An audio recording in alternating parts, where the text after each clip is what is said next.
we're then cherry-picking our favourite villains and sprinkling them throughout our favourite locations.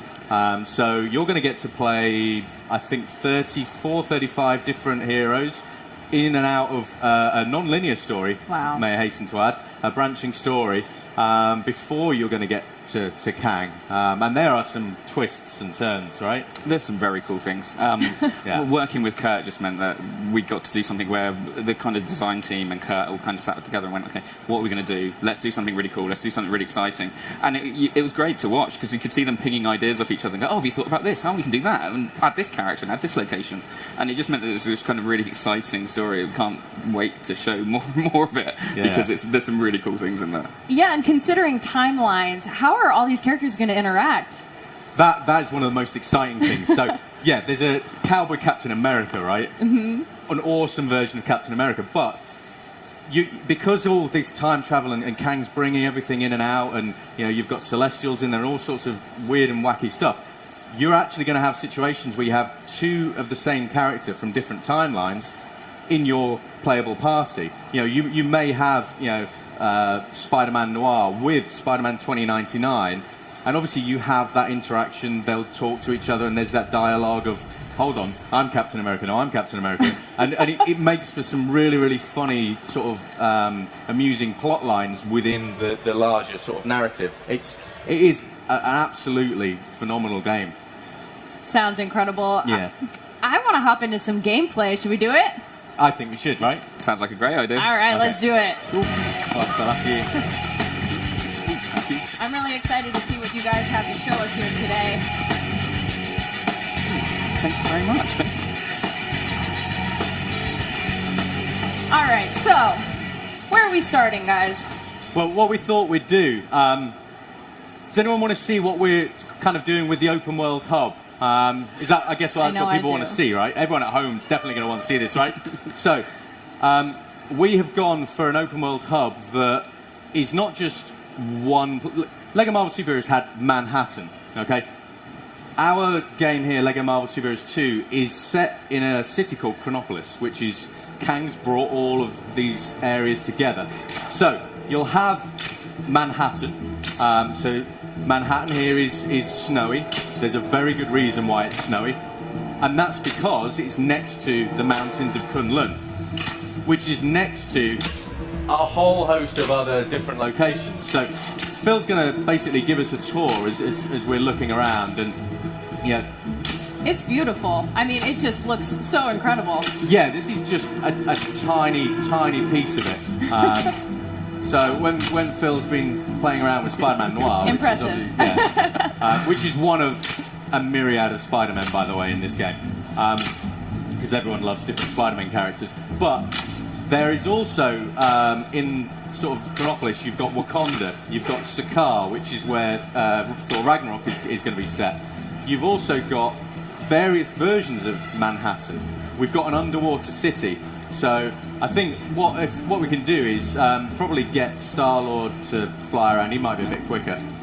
The time. Yeah, and the new storyline takes inspiration from Marvel's Avengers Forever comic series, as well as Marvel's Kang Dynasty, also called Kang War comic series. So kind of talk a little bit about that. Yeah, so the idea with Chronopolis is that it's a city that's been ripped out of time because it's basically Kang's way of having his fingers in all the different pies. And because of the way it's kind of pieced together, you can pretty much do like everything and go anywhere. Obviously not right this second, because Spider-Man's doing his own thing, right? Yeah. But the whole premise of this open world hub is that we're going to have a slice of everyone's favourite different location. Phil, can you go in the map, Phil? Is that working? Yep. Okay, so yeah, if we look in the map, this is a live map, so you can come straight out into the live map.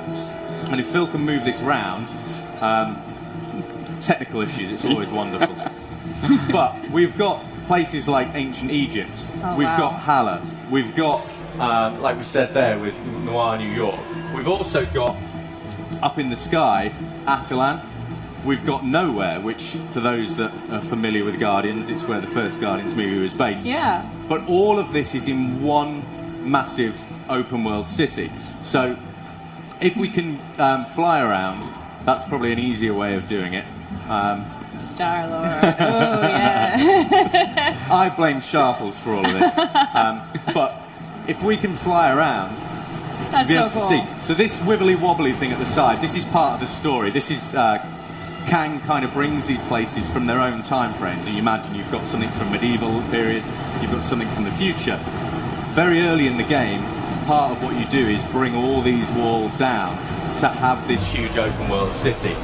And you have got, like you can see here, all of these areas merge in together. Now this is obviously, the game isn't out until November, so we're working on piecing all of this stuff together, but this is the biggest and most ambitious open world we've ever had in a LEGO game. And the whole idea of this is that we've got a huge game of all the levels and the way the story unfolds, but we've got a massive open world, because what we have found is that people love exploring the open world and all the Absolutely. side quests and the funny little hidden rooms and all of the quirky bits of gameplay that reference Marvel Comics and Marvel movies and everything that's great about the Marvel Universe. Yeah, absolutely. So comic veteran Kurt Busiek also played a primary role in the story creation. Yeah. Can you tell us a little bit about that? Well, yeah, like the comic runs that kind of inspired this, a couple of us in the office, we really love those storylines because they tell us so much about Kang. So with working with Marvel, we were talking to Bill Roseman, who's the creative director at Marvel Games, and he was like, well, why don't you just ask Kurt to help out? And it's like, oh yeah, why didn't we think about that? So yeah, we got in touch with Kurt. And Oh, Kurt this is just, great. I'm sorry. Yeah, exactly. A Lego Sphinx. That's Yeah. amazing. But you can go inside these things. It's not, like a dressing. You can go inside the Sphinx, so there'll be gameplay inside there. There'll be gameplay inside the pyramids.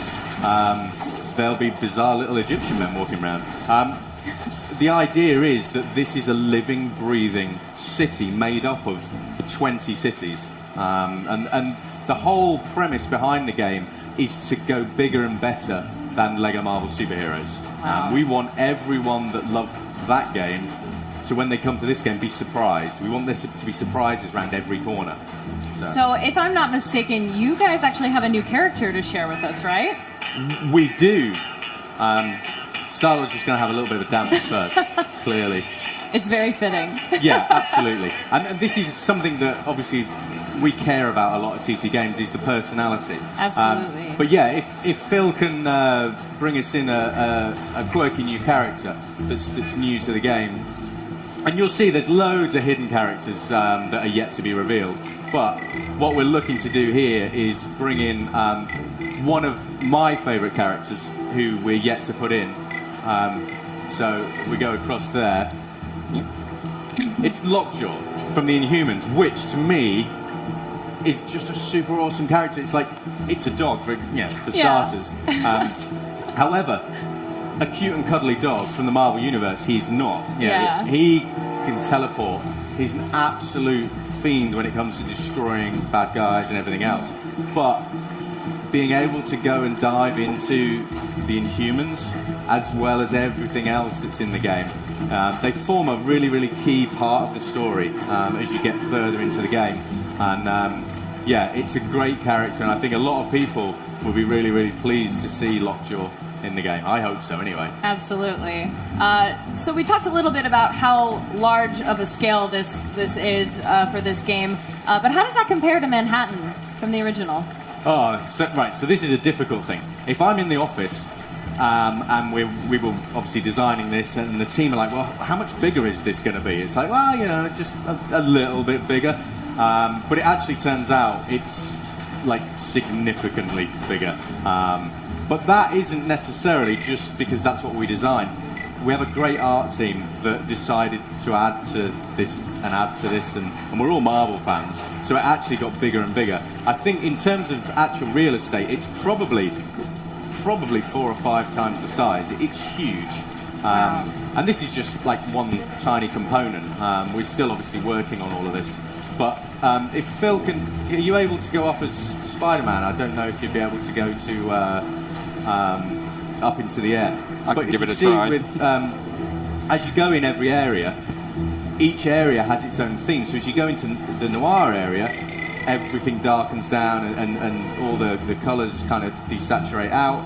When you go up into the sky, you'll find that, as you go near nowhere, you get all the nebula coming round. So every area has a distinct theme.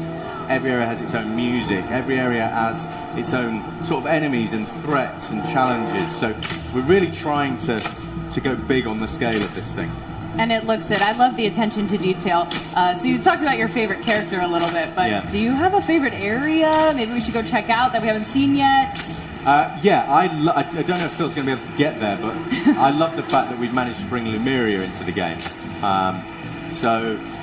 Again, we wanted to add some depth to this. So yes, up in the sky we've got Nowhere, and down below we have Lumeria, which is underground city. So if Phil just kind of nosedives down, we should, in theory, go down into Lumeria. And there's gameplay wherever you go. So when the game comes out in November, all of this is going to just be ram-packed full of gameplay. So in theory, if Spider-Man can swim down, you can see you've got a whole underwater city down here that you're going to be able to explore, and there'll be this I can't say who they are, but there's two characters I've always wanted to get in the game that are in this area. And you did. So we'll reveal them obviously further down the line, but this is a great place to kind of find these characters. So it's going to be incredibly exciting when people come to play the final game. Wow. Well, let's check out another character. Do you have a favorite character? Personally, I'm really simple. I really like Groot at the moment. The team did an amazing job when they do. Groot has a transform. He actually managed to get some of Kang's technology. Oh, wow. So he can change from being like a full-size Groot, going down to the little small Groot that you see as the Lego minifigure that you get to run around as. The team did a brilliant job of that. And so he's currently my favourite. I spent ages just running around Chronopolis as baby Groot. So. Oh, wow. Can we see any of that now? Fingers crossed. The joys of wireless technology. Exactly. I love it. Well, this will be really cool. This is a good challenge, being able to do this underwater film. Yeah. We've never tried it. So very brave. There you go. Oh, there we go. Give it up. Come on. Yeah. Who doesn't love baby Groot? Yeah, absolutely. Okay, that's adorable. Yeah, it's. But the thing is, these are just a handful of the characters that are going to be in the game. And the team are just absolutely killing it, adding more and more and more characters. So I think people are going to find a really exciting roster in here. And as ever, if anyone at home is wanting to kind of go, put this character in, put that character in, just send your ideas and suggestions to @LEGO Marvel Game, and we read everything. That's amazing. Well, this game looks so awesome, guys. And come on, new timelines, new heroes, new mechanics. Will we be able to pre-order it? Yes. So Sweet. The game's going to be coming out on November the 14th in North America. It's available to pre-order now. Ooh. And there's an awesome, cool deluxe edition that if you pre-order it, you actually get retro Guardians of the Galaxy, classic Guardians of the Galaxy, including Charlie 27, and you get that early access to that. So there's a load of awesome stuff in there. Wow. I think people should definitely go check it out, pre-order it. You heard it here from the source, ladies and gentlemen. Thank you so much, Arthur and Phil, for coming out today and being with us. This was awesome. Thanks, guys. Thank you. Thanks. Cheers. Thank you. Thanks. Throughout the show, you guys have been tweeting at us, so let's kick it over to our correspondent on the floor, TJ Smith, to read some of your posts. Thank you so much, Katie. I am here in front of the LEGO Marvel Superheroes 2 booth at E3, and everyone is super excited. We've got long lines everywhere. I hope to interview some of these people later on this week, maybe, but for now, we're going to go to social media to see what people are saying online. If you want to tweet us, use @LEGOMarvelGame or #LEGOMarvel2, and you might just get featured in the stream this week. First up, we've got @GameUnboxingReviews saying, "Who's hyped for Chronopolis? I know I am. I'll be happy either way, but I'd love to see Noir, 2099, and Lumeria. #LEGO Marvel Superheroes 2. They're talking, of course, about the new areas of the map that are going to be unlocked, alternate versions of Manhattan. It's going to be very exciting when the game comes out in the fall. Next up, we've got @Continue, KINTinue, says, "Didn't know that Spider-Gwen was going to be in #LEGO Marvel Superheroes 2. Gah! So much excite! #E3 2017. talking, of course, about the new characters that have been announced for this game. If you want to find out if your favorite Marvel character is going to be in the game, just look a list up online and you'll see. Again, that's going to be about it for us right now. If you want to tweet us, make sure you use @LegoMarvelGame or #LegoMarvel2, and you might just show up on the stream. Back to you, Katie. So much excitement. Thank you so much, TJ. Remember, you can catch our full E3 show right now at live.wbgames.com, and be sure to tweet us @LegoMarvelGame. Stay tuned. There's lots more to come from WB Games.